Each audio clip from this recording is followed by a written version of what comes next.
Hello guys, welcome sa Psychology of Freedom. So pasensya na, medyo matagal-tagal bago ako makagawa ulit ng video. So this time, hindi naman typing episode. Doon naman tayo sa cognitive attitude. So unti-untiin natin yung mga basic concepts ng Jungian psychology before natin i-discuss yung mas complicated concepts. So ngayon, ang i-discuss ko, cognitive attitudes. So ano ba tong cognitive attitudes? Ito yung mga hero, parent, child, inferior, nemesis, critic, trickster, and demon. Sila-sila yung tinatawag na cognitive attitudes. So 8 sila lahat. So kanino nagaling tong cognitive attitudes? Ang nag-coin nito si Dr. John Beebe na isa ring Jungian analyst. So, in-improve niya yung theories ni Carl Jung into a more simple and understandable concept or description. So, yung mga labels na to pinasimple niya lang. So, ano tong cognitive attitudes? By the word attitude, we mean how they behave. Paano nagbe-behave yung mga cognitive attitudes? Kasi may behavior yan each cognitive function natin. So it can also use to describe yung level of awareness natin kasi nga 'di ba from top to bottom yung highest yung may pinakamataas na level of awareness and then yung lowest yung ano talaga yung wala tayong clue, wala tayong awareness, wala tayong knowledge, parang ganoon. So it can also be used to describe yung level of priority. So yung top na cognitive function, yun yung pinaka-priority natin, and then followed by the second, third, fourth, and so forth. Punta muna tayo dun sa ego. Diba? Na, previously na-mention natin yung ego natin, yung comfortable tayo, yung natural sa atin. So, ano yung unang function sa ego natin? Siyempre, yan yung hero. So, sa ibang sites, sa ibang books, tinatawag rin tong dominant function. Pero I prefer yung description ni Dr. John Beebe kasi nga it's simpler. 'Di ba? Pag hero, pag sinabi mong hero, dito ka pinakamagaling, dito ka most capable, ito yung effortless sa'yo, dito ka pinaka-confident. Kumbaga, hindi siya nakaka-cause ng mental energy. It's always on. 'Di ba? Pag sinabi mong always on, lagi siyang nagwo-work even unconsciously or consciously, 'di ba? Tapos since optimistic na function siya kasi meron tayong dinidescribe natin yung mga functions natin as optimistic or pessimistic. Yung mga optimistic na functions, ito yung hero, isa na yon kasi nga lagi itong naka-on. Hindi siya nawawalan ng energy. Ganon, kaya siya sinabing optimistic while yung mga pessimistic naman na functions, kind of naka-off siya most of the time. It can turn on when it's needed. Pero pessimistic siya in a way na it loses energy kapag ka ginagamit. So halimbawa, hero, 'di ba? ISTP and INTP, ano yung hero function nila? Introverted thinking. So, all about logic, all about one's own thinking. So, dito sila magaling. Ito yung effortless sa kanila. Kaya nga parang minsan may mapapagkamalan silang may kind of like arrogant in a way kasi they can come off as dinidismiss yung thinking mo as mali agad. Pero what we don't know is because they know that they have mastery of logic or introverted thinking. Kasi doon sila magaling eh. And alam natin yun. 'Di ba? So, dito naka-built in yung parang kind of arrogance natin. Whatever the hero function is. So, for ESFP and ESTP, 'di ba? They have extroverted sensing hero. So, they have mastery of the physical environment. 'Di ba? What is extroverted sensing? 'Di ba? All about reaction time. So, sila yung pinakamagagaling sa ganyan. Tapos, yun nga, ang problema lang sa hero function, it can be hard to challenge kasi nga, alam mo sa sarili mo na ito yung, dito ka magaling. So, parang yung outside forces na magsasabi sa'yo na it's the other way around, may hirapan sila. Lalo na kapag introverted yung function, yung hero function mo, 'di ba? Halimbawa, introverted thinking hero. katulad ng mga ISTP, INTP, may hirapan kang i-argue na yung thinking mo yung tama. Kasi nga, ano eh, di ba? TI hero yun eh. So yan yung hero function. Ang clue mo dyan, pinakamagaling. So ano yung second function natin? Tinawag siya ni Dr. John Beebe na parent function. Ito yung second function natin. And sa ibang books or sa ibang sites, mapapansin nyo, ang tawag sa kanya auxiliary function. Pero I prefer parent kasi it's simpler and it describes the totality of the function. So, ano nga ba yung parent function natin? Ito yung parang feeling mo parent ka. Tinawag siyang parent kasi it disciplines. It's very responsible and sometimes forceful pa nga eh, di ba? So, bakit siya disciplinarian? Bakit siya forceful? Halimbawa, katulad ng mga INFJ and ISFJ, ano yung parent function nila? Extroverted feeling. So, yung extroverted feeling, they forces people, they discipline people when it comes to their behavior, how they behave. They should behave morally, ganyan-ganyan. So, they can't help kasi it's their parent function eh. They feel like it's their responsibility. So para sa mga INFJs, ISFJs, they have FE parent, they discipline you by caring responsibly kasi it's a parent function. So parang tough love, ganyan. So madi-differentiate mo ang hero versus parent kasi yung hero function, it's always on, it's always optimistic, pero yung parent function, it's not always on, ano siya, pessimistic. So, para mas magkaroon kayo ng um, clear picture, halimbawa FE parent and FE hero. Yung FE hero, they care for all of the people around them, even though they are not asked to help. Pero mga INFJ, ISFJs, they have FE parent. They are kind of parang anong tawag doon, yung they hesitate before they help. Kumbaga titignan muna nila kung kailangan talaga ng taong to ng tulong. If they really need it, diyan ma-activate yung FE parent. Pero if parang they don't need help, they just need to grow up, parang ganun sa point of view na FE parent, they will not help. They will hold back a little. Parang ganun. Pero yung FE hero sa mga ENFJ and ESFJ, they don't hold back. Even though hindi sila nilalapitan for help, they just help everyone. And ayun. So ayun yung difference. Hero function is always on. Parent function, it's responsible. So it's not always on, it doesn't always do its job. Pero once it does its job, you can be sure that they will do it in a responsible way. So paano naman sa mga introverted function na parent function? So halimbawa sa mga ENTP, ESTP, they have TI parent. So parang they discipline you by telling you the truth, whether it hurts or not. So ganyan. Ganyan ang parent function natin. So ano naman yung pangatlo? John Beebe called it child function. Sa iba, tawag nila tertiary function. Pero I prefer child. Kasi nga, pag sinabi mong child, kumbaga, innocent. Nandito yung innocence mo, nandito yung divinity mo. Pero kind of like, it may come off to other people as immature. Pero, it comes off immature. Pero, ito kasi yung nandito naka-attach yung innocence mo eh.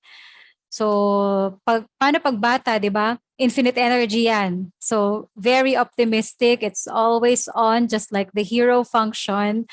Halimbawa, introverted intuition child para sa mga ISFPs and ISTPs. So, ano ba yung introverted intuition? It's one's own wants and desires. So, yung mga ISTP, ISFP, they want what they want. You can never parang tell them to want otherwise. Kasi nga they are childlike when it comes to what they want. Yun nga, we are all can be judged by our child function as being immature. Pero just remember, it is very innocent. Isa pang halimbawa, for ISTJs and INTJs, they have introverted feeling child. So they act based on what they feel like doing, or based on their mood, or based on what feels good. So ganun yung mga ISTJ, INTJs, and infinite yung energy nila doon. So ayan. Ano naman yung pang-apat na function natin? So we call it inferior function.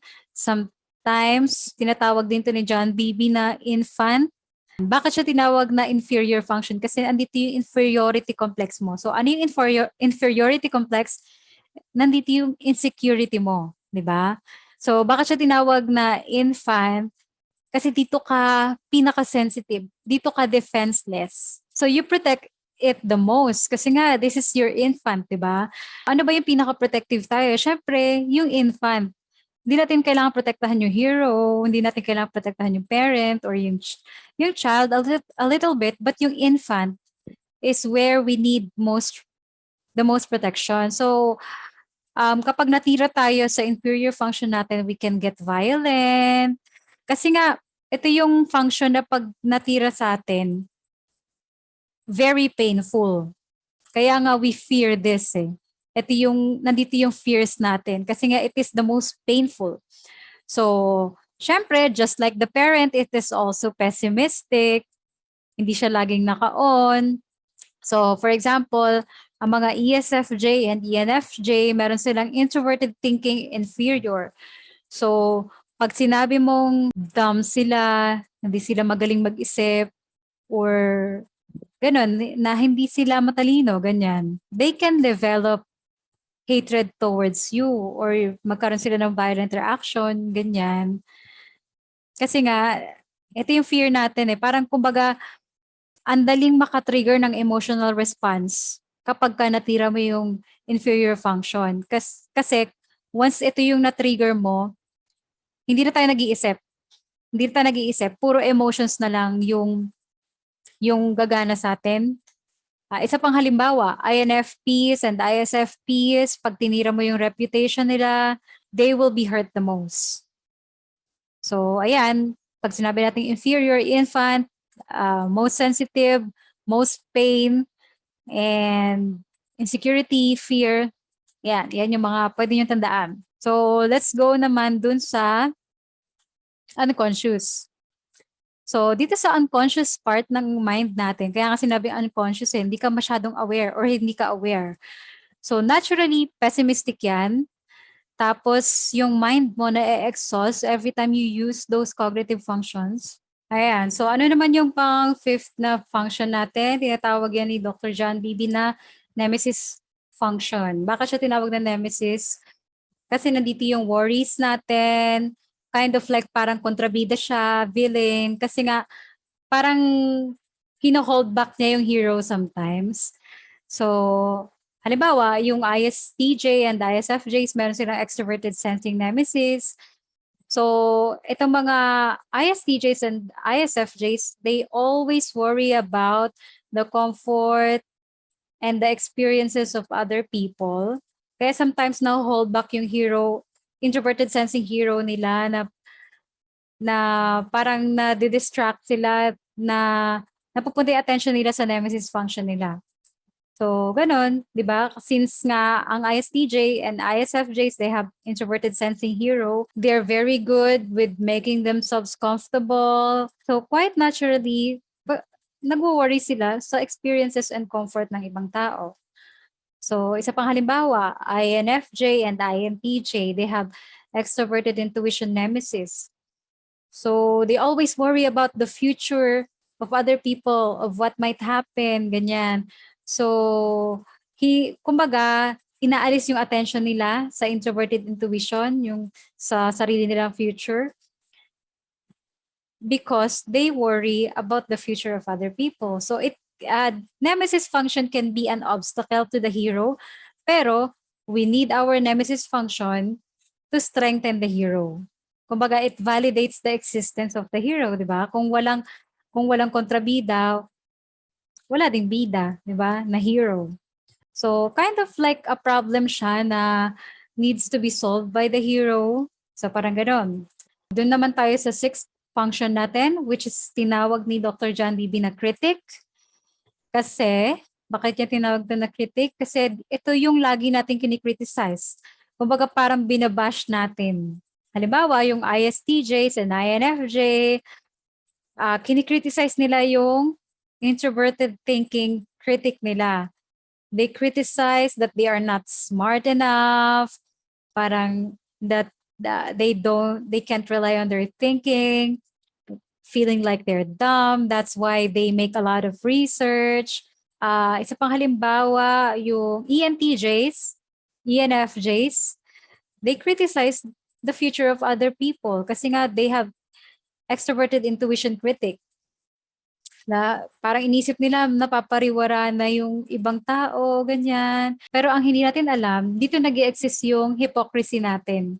'Di ba? Kini-criticize natin yung ibang tao about doon, pero not knowing na we cannot we cannot correct it in ourselves. Halimbawa, yung ENTJ and ENFJ, kini-criticize nila yung decisions ng ibang tao and yung future ng ibang tao, pero they themselves are walking in the wrong path.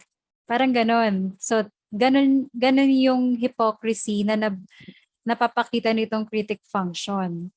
Sabi nga ni C.S. Joseph, when you hit someone in their inferior function, magkakaroon sila ng hatred.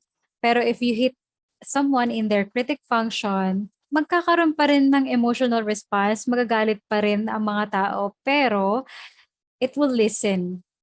Kasi critic function is also known as the grandparent. Baka siya tinawag na grandparent kasi dito naka-attach yung wisdom.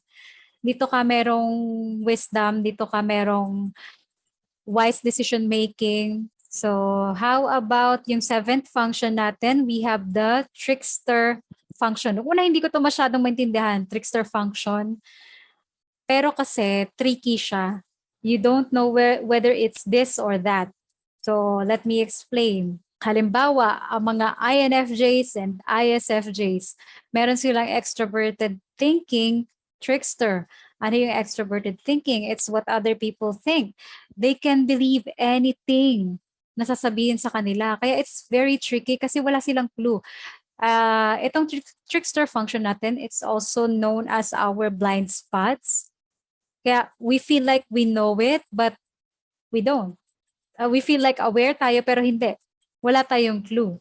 So, it can be seen as a weakness kasi very tricky eh. Kumbaga, kailangan mo na ibang tao to tell you what's really in the mind of other people. Like for INFJ and ISFJ's case. 'Di ba? So, isa pang halimbawa, mga ESFP and ENFP. Para sa kanila, anything can be true or false. Wala silang sariling conclusion of what's true or false. So they need other people to tell them what's true and what's false. They can't do it on their own. So parang ganun siya nag-work yung trickster function natin, blind spot natin, tricky. So ayan ang trickster function natin. And last but not the least, yung demon function natin, which is yung eighth function natin. Tinawag siyang demon kasi parang dito naka-attach yung sinful nature natin. Pero para sa akin kasi, it's not about sin.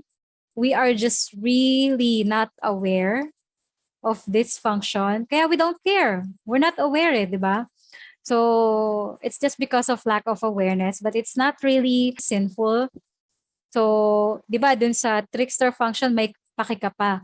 Dito sa function na to, wala at all. Kasi wala nang space sa mind mo for this function. So, halimbawa, for ESTJs and ENTJs, they have extroverted feeling demon. So, wala silang clue kung ano yung feelings ng ibang tao. So, di ba, we judge them as mga robot na walang pakialam sa mga tao, walang pakialam sa feelings ng ibang tao. Kasi, we judge them not knowing na talagang wala lang awareness yung mind nila of this function. Lahat tayo, we're not aware of our demon function. It's just that ESTJs and ENTJs, mas obvious yung sa kanila, yung demon function nila. And they can be judged easily, di ba?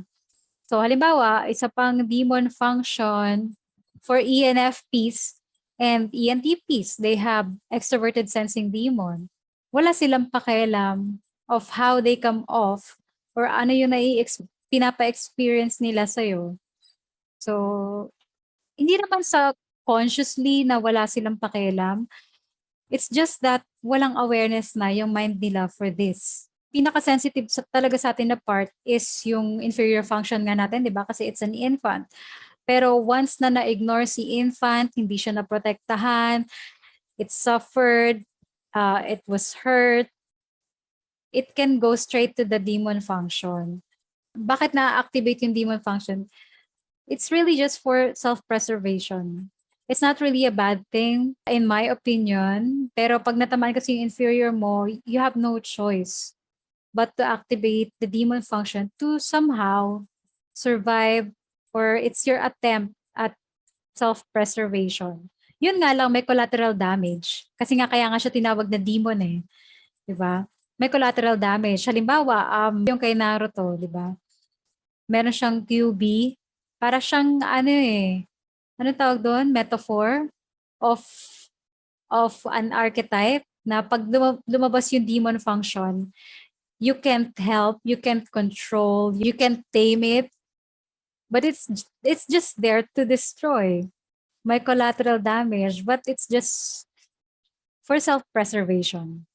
So ayun lang. Sana may natutunan kayo. So hopefully mas na-simplify ko and mas naging klaro kung ano ba tong mga cognitive functions natin. So thank you very much. See you sa next video.